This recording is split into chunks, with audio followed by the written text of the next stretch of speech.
Alors, Olivier peut absolument acheter un sandwich à la drogue.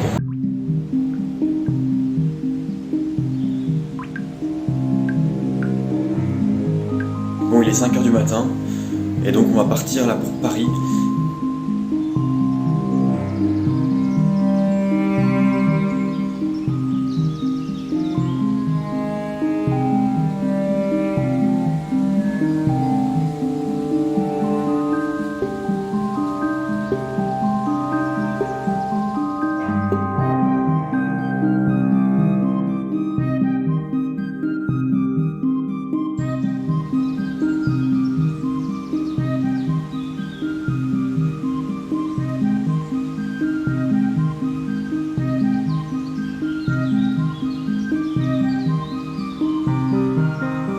Alors nous sommes à Paris et on va bientôt aller visiter Auvers-sur-Oise, donc pas très loin, le village qui a quand même abrité Vincent van Gogh, donc on va aller un petit peu sur les traces de Vincent van Gogh.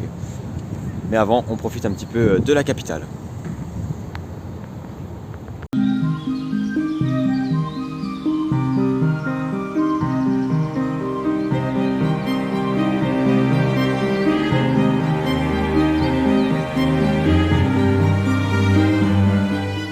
Alors, Olivier peut absolument acheter un sandwich à la drogue. Non, au pastrami. Moi, je suis pas du tout d'accord, évidemment.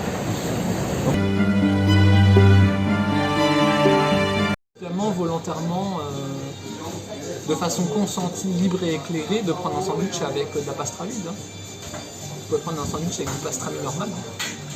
Et même avec du saumon, ça fait le saumon. Je n'aime pas le saumon. Ah bon? Mais en fait, c'est pas de la drogue, c'est de la pastrami. C'est avec du CBD. Donc ce n'est pas le contenu en THC, ce qui est la partie drogue, est très faible, en deçà des seuils légaux évidemment. Mais par contre, le CBD, qui est la partie qui est censée être aromatique et relaxante, en théorie, là il y en a 8%. Mais moi je sens le goût, mais en fait il n'y a pas du tout d'effet relaxant. C'est juste du marketing. À Bersan-Beaumont, via Mont-Sous-Lac-Ligné.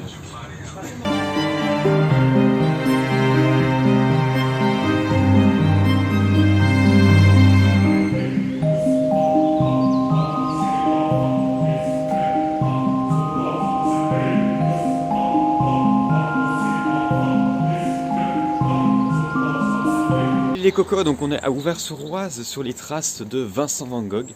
Et donc on va aller découvrir ensemble la vie de ce personnage haut en couleur.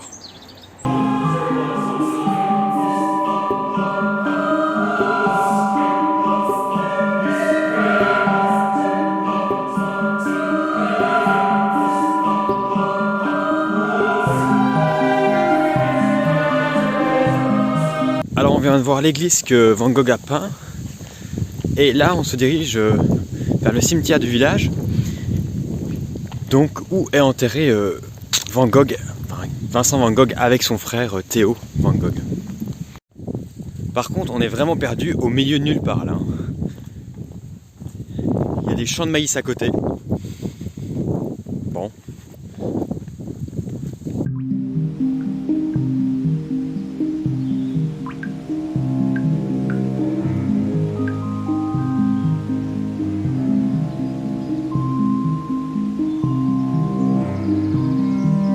Alors on sort du cimetière, alors par respect, je n'ai évidemment pas filmé à l'intérieur, du moins je n'ai pas parlé à l'intérieur, et donc ce qu'on peut constater c'est que la tombe de Vincent van Gogh est quand même assez humble, hein.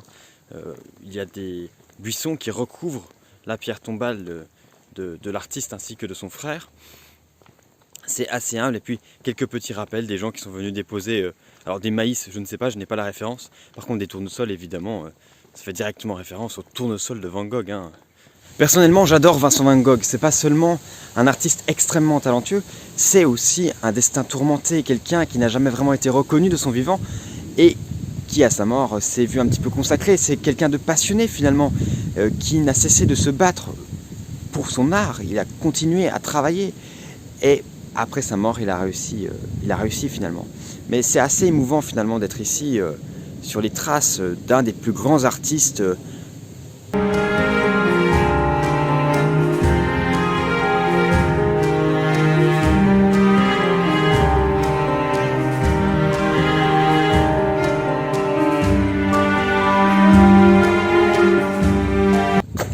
Ça me fait penser aussi à un épisode de Doctor Who justement, où Matt Smith est peut-être venu tourner ici, je ne sais pas, mais du moins va rencontrer Vincent Van Gogh.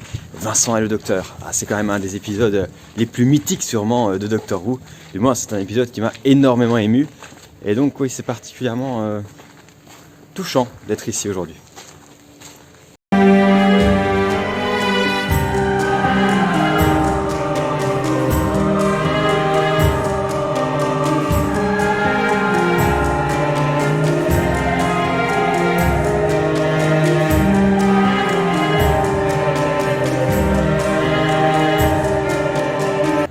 Ce que l'on constate à l'intérieur de cette église, c'est quand même qu'elle est plus ou moins bien protégée. Il y a des morceaux quand même qui se détachent. Enfin, on voit quelques fissures, on voit quelques statues endommagées. Bon, il y aura encore un travail à faire sur le patrimoine évidemment.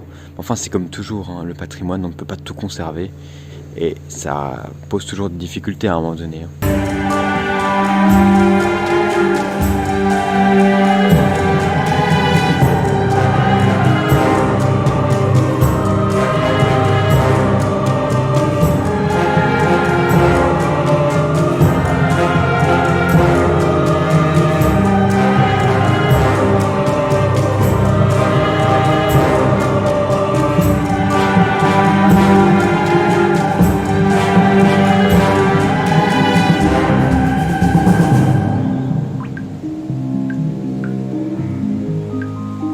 Et évidemment, nous sommes lundi, donc le parc est fermé, ainsi que le château. C'est génial.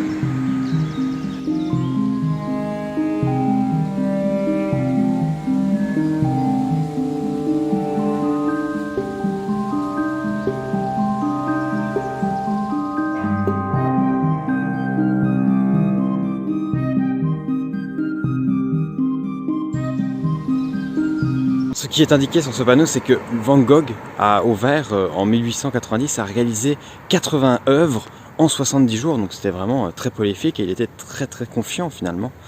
Mais bon, le 27 juillet 1890, malheureusement, il a été blessé, probablement il s'est suicidé et quelques temps après, il est décédé.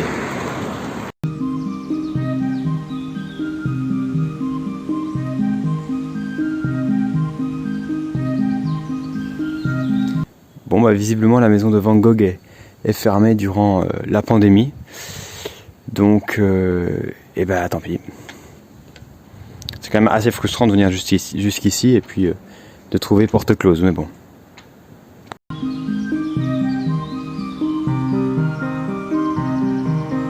C'est très dommage parce que la chambre est encore en état. Et donc c'est dommage qu'on ne puisse pas y accéder. Ça devait être quand même assez intéressant de voir une chambre qui n'a pas bougé depuis la fin du 19e siècle.